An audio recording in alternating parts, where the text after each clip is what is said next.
Hey, and welcome to Business Opportunity Live. We are live, and this is the Money Edition. So today we're going to be talking about your money. And we have with us every Friday Todd Gurvis with Trilogy Financial Services. And today we have Stan Gelfer, who's a Google expert with ADA only. And I just want to share with you guys a little bit about what's been going on for us. So first off, I want to tell you, it's pushing 100 degrees here in Southern California. So if you're in another area or you're by the water, I got to tell you, I'm really looking forward to this heat doing something to that COVID virus, because it's supposed to, from what I understand. Maybe it'll be easier for us to get back to normalcy faster because of that. But I'm still waiting to hear from the professionals. In any case, there's a lot that's happened this week. We've had a tremendous amount of activity on the financial front. There are new programs. We're going to talk to Todd about that. He's been doing a lot of research on it. There's a lot of things happening with Google. Stan's going to bring us up to date on what they're talking about on Google. And me personally, I'm noticing a lot of business owners pivoting. And they're doing pivots that you would think are not necessarily normal, but what's really happening is business owners that are in a position where their business is impacted are turning to all kinds of areas where there is business. And this is called entrepreneurialism. As an entrepreneur, you're always out there chasing the cheese, right? You're always looking for how you can retrench with what you have. And when it's clear you can't, coming up with a way to be in a position to move your business forward. If you've not implemented Profit First, then you may or may not have a method for managing cash to get through times like this. So it's going to be up to you to be innovative and ingenious to make that happen. And if you want some support, reach out to me. Text me, message me on Facebook. Let's talk, because I promise we'll come up with something new for your business. I was on with business owners today in one of my mastermind groups, and it was amazing to me how one of them has the opportunity of a lifetime that another member saw. And what happens is we get so locked into doing things the way we're doing them today, sometimes we miss the opportunity. It's right in front of us, and we don't take the action, and then it just goes away. Guys, you can't be predictable. Today, it's not about stability and keeping things going the way they were going last month. If you do things today the way you did them at the beginning of March, you're going to be in trouble. Look for ways to have your business thrive. That's what we're looking at today. You definitely want to be applying for the federal loans and grants. You definitely want to be out there applying for unemployment. If you qualify, you'll get it. You want to get through this period in one piece and then move forward like with reckless abandon. So kind of with that, I want to bring us back to the group and talk to Todd a little bit. Todd, there's been a lot going on this week with new agreements and new funding, and you've been following it all. So what can you share with us? Well, first, I want to quickly cover the numbers because they're a little different. You and I were talking last week a lot about the market, and it's second week in a row of a straight tear. This week was a little different. Two of the major indices went down. The S&P 500 and the Dow ended down for the week, although all three major indices were up today. The NASDAQ, on the other hand, the smaller and mid-sized companies, was a totally different story, and it was driven in part by one key company, Zoom.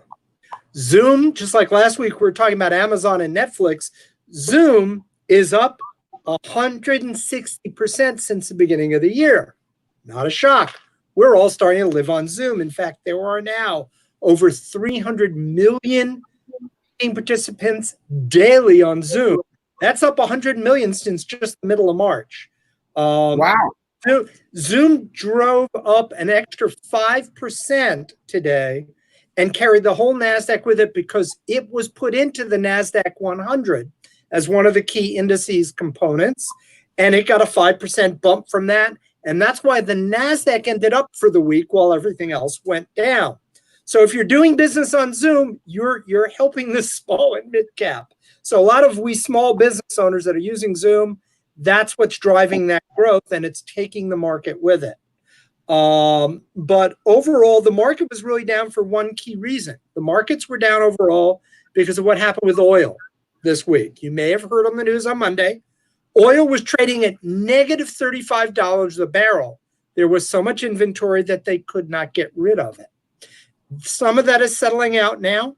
Here in the U.S., our oil is now selling at still under $20 a barrel, but it's in positive areas. But the reality is people aren't driving. People aren't going places. People are not, other than long-haul truckers, usage is way down and there's just too much inventory. So if you need gas, go buy it now because you're elsewhere in the country, it's as low as about $1.85 a gallon. Here in Southern California, it's in the mid-2s. I encourage to do that. But let's get to the package. Today, President Trump signed a $484 billion, as they're calling it, interim stimulus addition. What does that mean exactly, Todd? Well, it's adding about $300 billion more for the payroll protection. And for small business loans, there's about that's billion, $300 billion with a B. There's also an additional influx for small business loans again. And there's been some public shaming going on in terms of some of the big companies with far more than 500 employees who have been granted.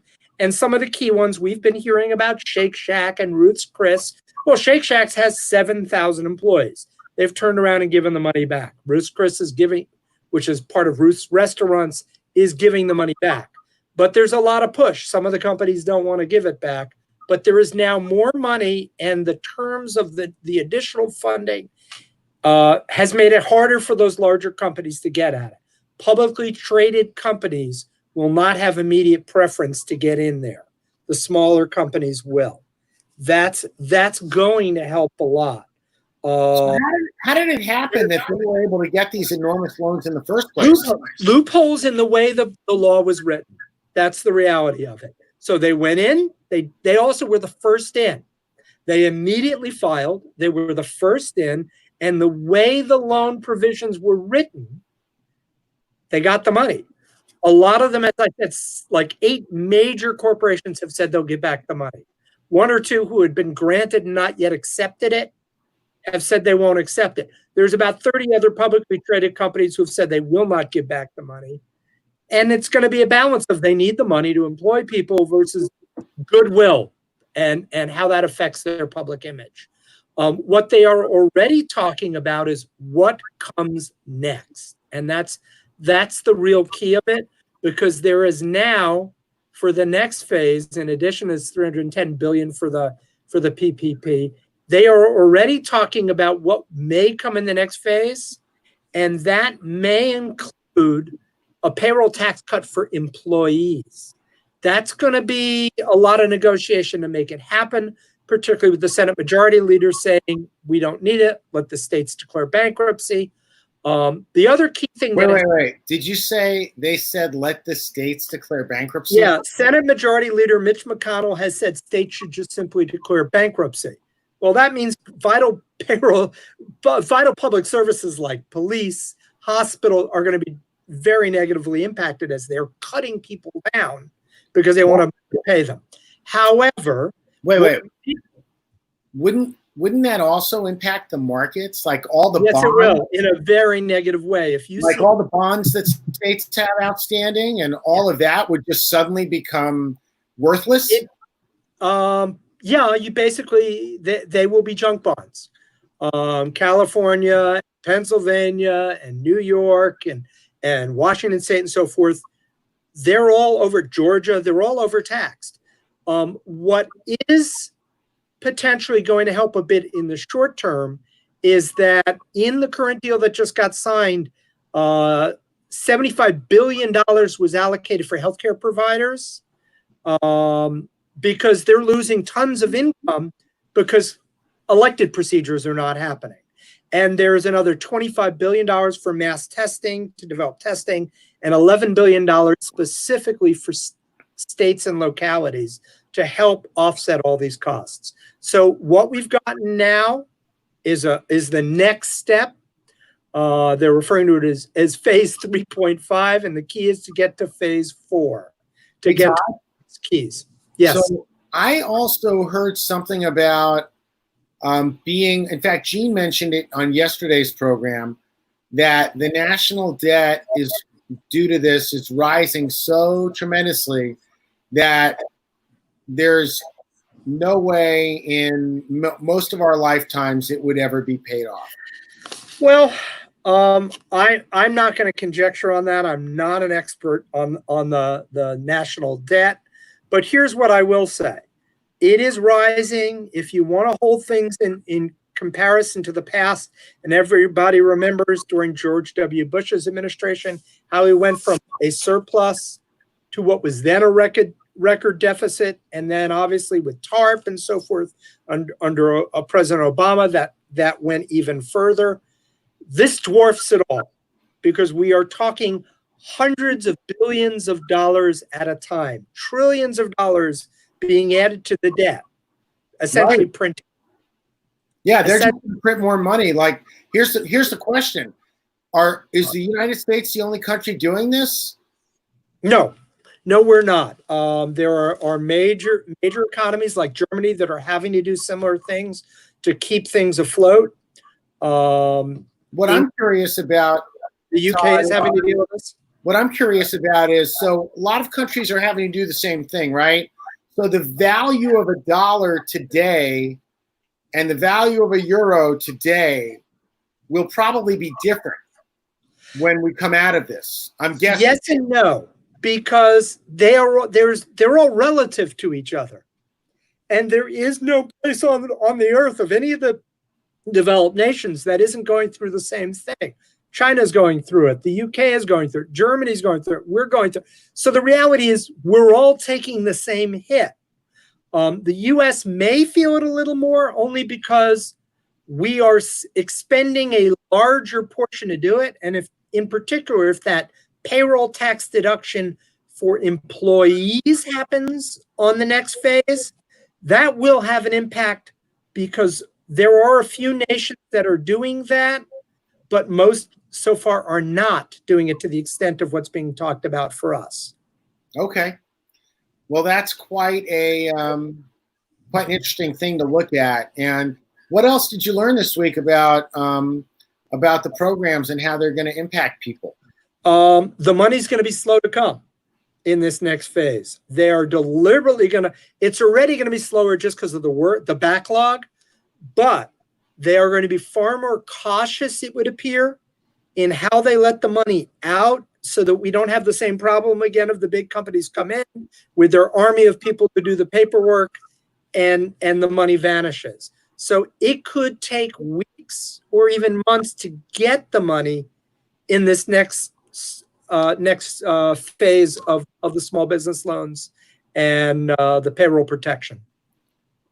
Yeah, and are they defining the programs more clearly? Because when I got my advance, it was originally going to be $10,000. When I received it, it was $1,000 because I have a one-person company. So I'm curious what they're doing going forward. I still haven't seen anything on my payroll protection or my EIL. Okay. Well, the answer I can give is really it might be kind of answer because we all have to read what finally got signed this week. But Treasury Secretary Steve Mnuchin was saying all week that there were going to be more controls in place. There were going to be more protections in place to make sure it's his concern. And in fairness, President Trump's concern was that small business America get assistance through this. It was not their intention for the large companies. And I don't want to slam on the 2 or 3 names that keep getting thrown around because they were part of about 40 large corporations that did this. Sure. back the money.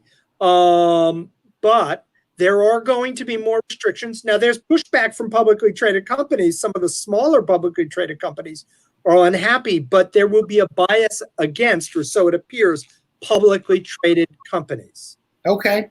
So Well, listen, we'll have to see over the next week as the SBA really starts to announce the terms based on what was written today. And I'm sure they'll all be hunkered down this weekend coming up with the answers. well, and I'll speak for Stan and myself. Don't forget about us, guys. Yeah. There are the companies like ours that have one employee, and it's us. And we are not alone. There are a lot more of us than those big companies, and a lot more of us than all of the employees these big companies have. So, you know, I want to make sure that they don't forget all the small companies, because we do a big service in this country, and we are totally impacted, many of us, because our clients are. And when that happens, you know, there's a reduction. So, Todd, thank you so much. Really appreciate that. I want to add one quick thought, and then we can end, which is, as I've been saying every week, if you are a small business owner, focus on your reserves. Don't react to the market. Keep your cash flow going. Take care of your employees, and stay focused on the long term. Don't run to cash out. Don't panic, and just keep doing what you need to do. Talk to your financial planner. Talk to your CPA, and anyone is welcome to email me questions. I know the address is there on the bottom as I point with the finger that turns blue. But please feel free to reach out. Yep. Hey, Todd, thank you. Stan, do you have any questions for Todd about what he just shared? No, it's a grim picture, but he painted, I can say that. Let's just hope, like you said, Jeff, they listen to us, us small business owners, people, companies, we really do a lot of service for a lot of, within our communities, and we help each other, we grow, and we work together. So thank you for that, Todd. Yeah. So Stan, share with us what's going on in your world. What have you seen in the technology arena? What's Google saying? Well, in technology arena, Google is saying that people are doing a lot of more searching for DIY stuff. How to make this, how to do that, what can I create? So my suggestions to a lot of businesses who are service providers: put on some tutorials out there of how to do certain things. Put on some how-to videos if that's something you're really good at. Another thing I'm seeing is a lot of more people are looking for businesses or services where they live. So searches something near me is gone up, I think, around 600% since the beginning of March. So if you're a local business, make sure you're on the Google platform. Make sure your information is up to date. A couple of weeks ago, we saw that Google started marking non-essential businesses automatically that they're closed temporarily. Double check your listing if you're open. Modify that so people know that you're open right now. Also, a lot of people are taking advantage now to do a lot of facelifts on their website to make something, an e-commerce website, because they can't do business in person anymore. So there's a lot of things going on in there. Start thinking outside the box, come up with different innovative ways and really start to be more flexible. That's kind of what I'm seeing and what I'm recommending. So Stan, if someone's looking to be get an e-commerce business, what could you do to help them, and how long would it take? Well, it depends on what they have, how many products, but we can generally give them a very, very comprehensive quote in terms of how long it's going to take and it's going to cost. So I know we can put up e-commerce websites with, say, under 20 items within a week for somebody. So we can do something really quick for them.